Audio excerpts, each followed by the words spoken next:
Bom dia, galera! Bem-vindos ao Loop Matinal dessa terça-feira, dia 19 de junho, com as notícias mais relevantes sobre o mundo da tecnologia. Quem fala aqui é o Marcos Mendes, e hoje no seu Loop Matinal do Loop Infinito eu vou começar falando sobre a Amazon, que anunciou que vai encerrar o serviço Mayday de atendimento ao cliente. Esse foi um serviço que a empresa anunciou em 2013, lá junto do primeiro Fire Tablet, e ele serve para que o usuário possa falar ao vivo com o atendente se pintar uma dúvida lá sobre o sistema ou sobre o aparelho. Com o Mayday, a ideia era deixar a pessoa iniciar uma videoconferência com o atendente lá a qualquer momento, dá até para compartilhar a tela caso seja necessário, mas a Amazon falou que vai acabar com o serviço, ainda agora aí, no mês de junho. E enquanto isso, no mundo dos jogos, ontem a Niantic finalmente, aliás, anunciou umas novidades bastante aguardadas lá no Pokémon GO. O que rola é que logo vai dar para adicionar amigos por meio de um código customizado e dependendo das interações lá entre o jogador e o amigo é que vai classificar o nível de amizade, começando lá com Good indo até Best. Uma dessas interações, inclusive, é a troca de Pokémons e dependendo da origem do Pokémon ou de onde que ele foi capturado, o jogador ganha lá mais candy, dependendo da transação. A Niantic explicou que essa troca só vai funcionar para jogadores que estejam lá próximos uns dos outros e disse que isso é para promover, na verdade tentar fazer mais o pessoal interagir de verdade lá no mundo real. Agora, um detalhe importante é que toda a troca de Pokémons usa Stardust e aí quanto mais especial for o Pokémon, mais Stardust vai ser necessário lá para poder fazer essa troca. E ainda sobre jogos, ontem a Organização Mundial da Saúde publicou uma versão atualizada da Classificação Internacional de Doenças e lá ela reconheceu o vício em jogos como um distúrbio mental. Essa classificação de vício em jogos como distúrbio mental já tinha sido adiantada há alguns meses e no documento de ontem ela detalhou a coisa toda, com padrões lá que ela prevê para o diagnóstico de vícios em jogos online e também para os jogos offline, que curiosamente ganharam categorias separadas.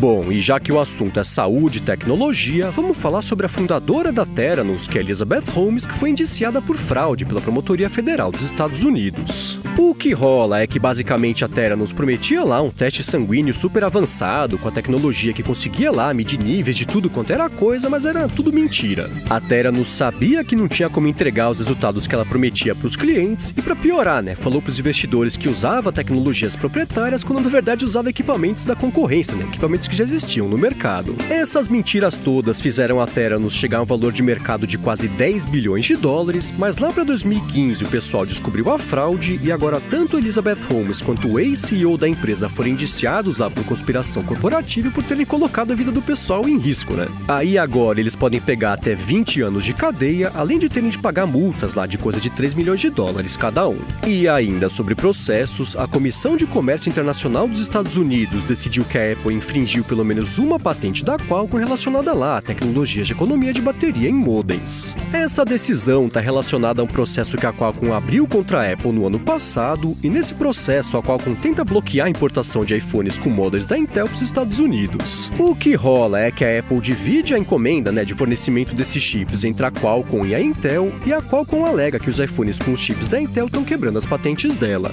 Aí agora que esse órgão americano deu o parecer dele, essa conclusão vai ser analisada pelo tribunal que está julgando o caso, e enquanto isso a Apple segue defendendo, que essa patente da Qualcomm é inválida, que ela está tentando lá monopolizar o mercado de modems dos Estados Unidos. Vamos ver no que vai dar isso aí. E já que eu citei monopólio, deixa eu falar sobre um outro processo que a Apple está enfrentando, dessa vez relacionado à App Store. O que rola é que em 2011 foi aberto lá um processo coletivo que acusava a Apple de fazer monopólio com a App Store e 2 anos depois, em 2013, um juiz lá do caso dispensou esse processo. O problema para a Apple, é que o pessoal responsável por esse processo entrou com um pedido de recurso e esse recurso foi aceito, e ontem a Suprema Corte Americana falou que vai ouvir o lado da Apple para decidir se esse processo tem mérito ou não. A grande questão aqui é que além de não dar para instalar nenhum aplicativo que não venha da App Store, a Apple fica lá com 30% de comissão sobre as vendas. Já a Apple alega que não interfere no preço, então isso não é exatamente um monopólio, e que essa regra aí de 30% de comissão sobre as vendas está prevista na lei lá dos Estados Unidos.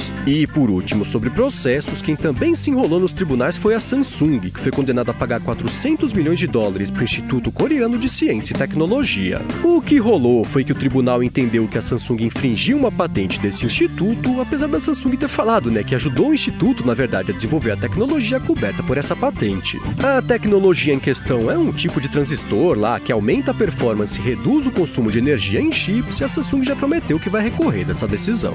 E ainda sobre a empresa, vazaram no Twitter, o que dizem ser umas fotos de um protótipo de celular celular dobrável que a Samsung fez em 2015. Na prática, esse aparelho é composto por duas telas ligadas lá uma na outra, por um sistema de dobradiça. As fotos estão no link aqui na descrição, se você quiser dar uma espiada. Bom, e agora o assunto é a Huawei, que divulgou um relatório das vendas dos celulares P20 e P20 Pro. Ela falou que nas 10 primeiras semanas de disponibilidade eles venderam 6 milhões de unidades desses aparelhos somados, o que representou um aumento de 81% em relação às 10 primeiras semanas de vendas do ano passado, com P10. Além disso, a Huawei falou que viu a demanda lá subir 63% na China, e enquanto isso no resto do mundo essa demanda subiu mais de 150%. E enquanto isso, nos bastidores do mercado, a Foxconn anunciou o lugar onde ela vai abrir uma central de operações lá nos Estados Unidos. Ela divulgou que escolheu a cidade de Milwaukee, no estado de Wisconsin, e disse que está construindo lá um prédio de 7 andares que vai abrigar pelo menos 500 funcionários. E ainda sobre bastidores, ontem a Microsoft confirmou a compra da plataforma Flipgrid por um valor que não foi divulgado, quase nunca é, A Flipgrid oferece um sistema de discussão de assuntos em vídeo e é bastante usado especialmente por professores e alunos, sobretudo lá fora. Aí agora que a Microsoft comprou a Flipgrid, a plataforma vai ficar gratuita justamente para o uso estudantil, e a Microsoft falou que vai seguir investindo para fazer a Flipgrid crescer ainda mais nesse segmento aí do mercado educacional. E enquanto isso, no Google, ontem a empresa atualizou o aplicativo Dataly, que ajuda o pessoal a economizar no consumo de dados no Android. Agora o Dataly dá a opção de estabelecer limites diários para o consumo de dados e também ganhou um recurso que deixa o pessoal estabelecer um limite de dados para poder emprestar o telefone para alguém, especialmente para telefones compartilhados. Além disso, agora ele mostra quais apps o usuário não abre faz tempo, que podem estar consumindo dados lá sem necessidade, e por fim também pintou um mapa que exibe os Wi-Fi públicos por perto do usuário, para ele poder economizar mais dados ainda. E ainda sobre o Google, eles confirmaram ontem que vão investir 550 milhões de dólares na JD.com, que é a segunda maior empresa de e-commerce da China. Esse investimento faz parte de uma parceria estratégica lá entre as duas empresas, e essa grana vai ser usada para que a JD consiga melhorar a infraestrutura lá do varejo dela em toda a região do sudeste da Ásia. Seguindo com as notícias sobre o Google, eles lançaram ontem o YouTube Music e o YouTube Premium em mais 12 países, que não incluem nem o Brasil e nem Portugal, para variar. Com isso, essas plataformas passaram a ficar disponíveis em 17 países no total, que mostra que eles estão com pressa, para aumentar a concorrência com serviços tipo Spotify e a Netflix. E enquanto isso, no mundo da segurança, o pessoal descobriu que tanto o Chromecast quanto o Google Home podem vazar a localização do usuário. O que rola é que dá para explorar o sistema de autenticação dos dispositivos, para pegar os detalhes da conexão Wi-Fi do usuário, e a partir daí dá para pegar a localização da pessoa. Perguntado sobre isso, o Google falou que não sabe ainda quando que vem a correção desse bug, mas falou que eles estão correndo, deve pintar nas próximas semanas. E por último, sobre o Google, a empresa removeu a possibilidade do pessoal chamar um carro da Uber direto lá, a partir do Google Maps. Esse era um recurso que estava disponível oficialmente lá no Google Maps, desde janeiro do ano passado, mas agora ele sumiu. O Google confirmou que está tirando o recurso, mas não quis explicar por quê.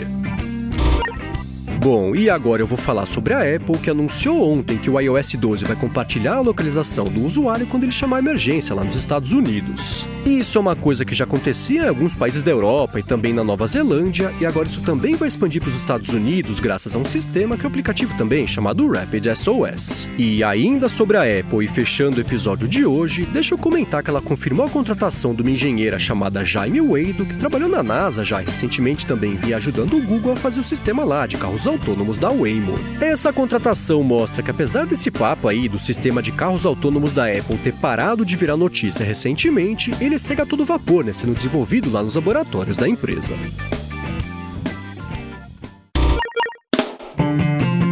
É isso aí, galera. O Loop Matinal do Loop Infinito vai ficando por aqui. Se você quiser se inscrever no canal do Loop Infinito no YouTube, o link tá aqui na descrição do episódio, lá no loopmatinal.com, junto com os links das notícias que eu comentei hoje. Agora, se você tem um aplicativo, uma empresa, um produto, uma plataforma bacana e quiser divulgar aqui no podcast, manda um e-mail para comercial@loopinfinito.net pra gente conversar. Já se você quiser falar comigo no Twitter, procura por MVC Mendes, que eu tô sempre por lá. Obrigado pela audiência e eu volto amanhã de manhã.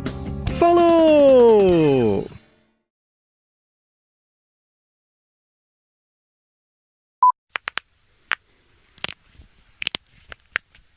Agora que estralou todos os dedos, vamos gravar. Da Apple ter varado de pirar notícia.